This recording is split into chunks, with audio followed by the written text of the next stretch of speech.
Selamat pagi Bu Nadia. Selamat pagi Bu Teti. Gimana kabar Bu? Alhamdulillah kabar baik. Alhamdulillah, puji Tuhan. Sehat ya Bu, yang penting sehat ya. Alhamdulillah sehat juga Bu Teti. Jadi tetap semangat selalu. Iya Bu, hari ini kita akan ada supervisi klinis akademis ya Bu ya. Iya. Jadi kan dalam supervisi klinis akademis ini kita punya 3 tahap tuh Bu. Ada yang namanya pra-observasi, observasi, dan pasca observasi. Jadi sebelum melakukan observasi atau supervisi, kita ngobrol-ngobrol dulu Bu. Jadi untuk nanti ketika Ibu dilakukan observasi, Ibu materi apa, kelas berapa, dan berapa jam yang akan dilakukan.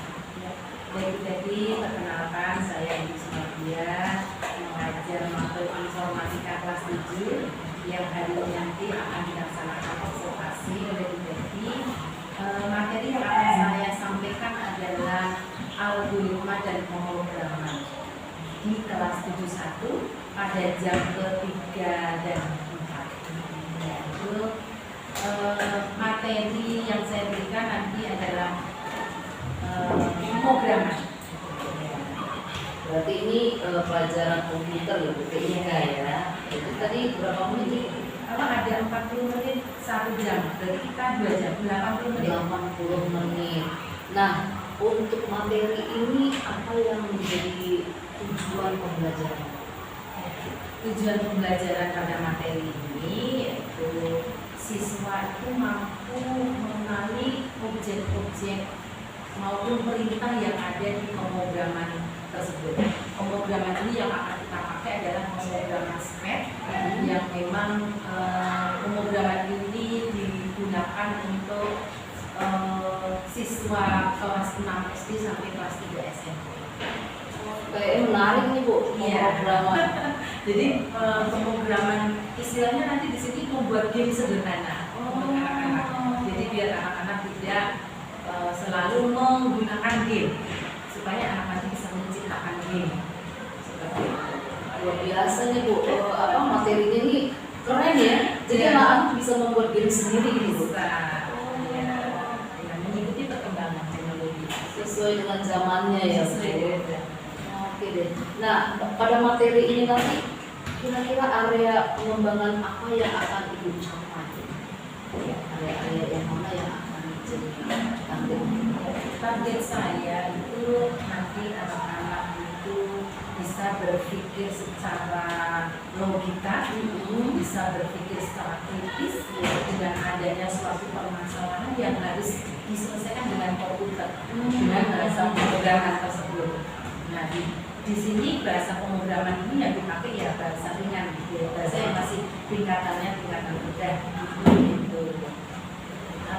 Lalu nanti saya harapkan bisa menggunakan menu kode yang ada di bahasa pemrograman tersebut.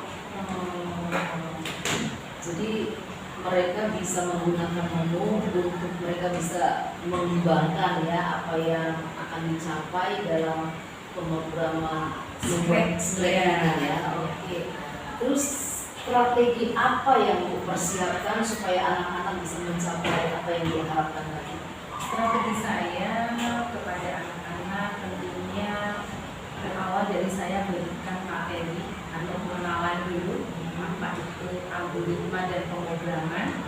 Setelah saya berikan pengenalan, saya berikan materi melalui saya memutar video tentang materi tersebut.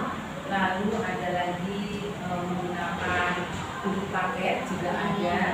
Selain itu saya siapkan modul supaya anak-anak bisa memahami kode-kode blok-blok yang harus dipakai untuk dalam permasalahan-permasalahan nanti yang akan diberikan atau tugas-tugas yang akan diberikan.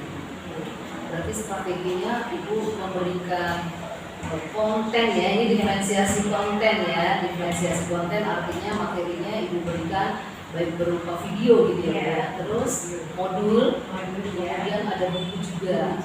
Oke, itu strategi yang bisa. Berarti anak-anak sudah lebih dahulu memahami dong. Iya, hari ini nanti kan kita mau praktek ya. Jadi kemarin sudah bertemu, sudah saya berikan materinya dan contoh sedikit, dan ini nanti akan dilanjutkan untuk praktek dengan masalah yang baru. Untuk penilaian itu, area-area penilaian kognitif, berarti ada afektif dan psikomotor dalam materi ini, ada yang dimana?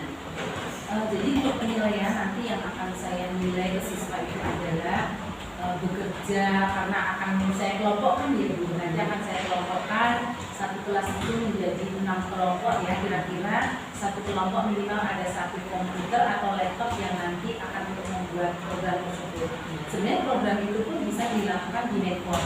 Jadi saya berharap sih anak-anak bawa laptop aja, karena nanti kalau dipresentasikan ke depan kan nggak mungkin menggunakan network, jadi bisa menggunakan laptop.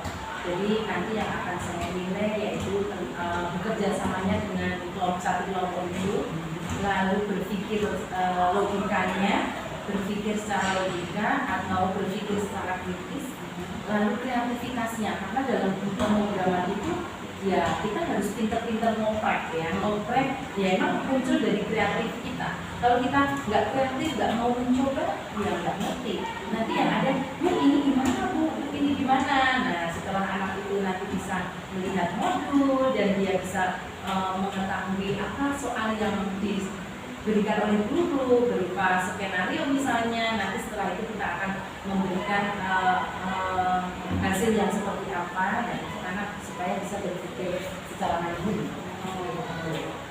Jadi dari kognitif, afektif dan psikomotor tidak. Iya, karena nanti dia langsung praktek. Oh ini nanti harus ini, oh yang diminta apa ini, atau mungkin ini harus bergerak, ini harus loncat. Nah itu di pemrograman seperti itu. Kan diferensiasi itu kan ada konten, ada materi sudah ya Bu. Kemudian proses anak-anak yang berkelompok melakukan produk hasilnya itu yang seperti apa ya? Produk hasilnya itu berarti berupa program slide. Program slide itu nanti bisa di-download. Nah ketika itu kita bisa dijalankan program itu gitu. Jadi di situ nanti ada perintah yang untuk menjalankan program. Jadi contohnya misalnya nih, coba buat ada 2 kucing yang berjalan ke depan, dan kucing ini berlarian kejar-kejaran dan berbunyi meong meong. Nah seperti itu. Nanti hasilnya seperti itu. Oh, itu contoh sederhana. Jadi itu hasil produknya Iya, ya. hasil produknya. Berarti akan tertarik sekali nih. Iya, Hidup gitu ya. Iya, benar. Kemarin juga, Bu, ayo Bu bikin apa lagi? Gitu. Cuma karena kemarin baru perintah-perintah dari guru, kamu lakukan ini. Nah ini nanti akan saya berikan suatu skenario supaya anak berpikir sendiri langkah apa yang akan dibuat dan langsung dipraktekkan di pemrogramannya. Seperti itu tentang algoritma dan pemrograman memang seperti itu. Luar biasa Bu. Dari apa yang akan kita lakukan nanti, kira-kira nih ada nggak Bu hambatan yang akan dialami dan bagaimana kira-kira solusi? Baik Bu, kalau hambatan pastinya ada, karena pembelajaran ini kan kita menggunakan komputer ataupun handphone, tentunya perlu kuota.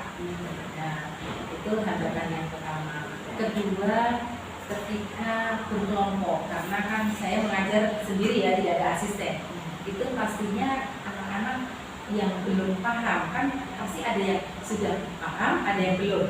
Ketika yang sudah paham, dia sudah berpikir sendiri, oh berarti ini. Kalau yang belum kan pasti nanya, Bu ini apa? Bu ketika nanti bergerak saya harus klik apa? Nah solusinya kalau yang untuk koneksi internet, ya kendalanya pastinya kalau yang tidak punya kuota, dia tidak bisa mempraktekkan. Nah solusinya yang tidak punya kuota ya nanti saya menyalakan hotspot saya supaya bisa dipakai anak-anak supaya dia bisa mengikuti praktek tersebut. Nah ketika anak menanyakan sana sini, saya kan itu jadinya ya, oh sana belum sini belum, akhirnya kopaku habis.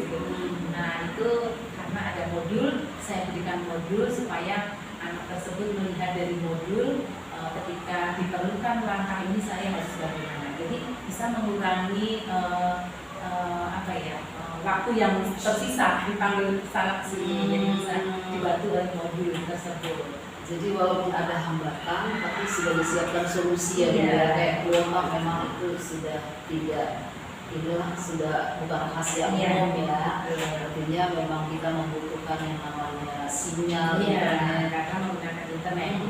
Itu sudah ada solusi, lalu waktu ibu sudah siapkan modul supaya anak-anak bisa lebih mandiri biar. Oke, berarti nanti ketika kita melakukan observasi saya akan memberikan atau melihat dan mencatat apa yang saya amati ya Bu. Baik, Oke, Bu Smardia tetap semangat sampai ketemu. Nanti kita mulai jam berapa? jam 8.20. 8.20 ya, sampai jam 10 ya. Iya, sampai jam 10. Tetap semangat Bu Baik, Smardia, terima kasih. semoga Terima kasih. sukses dan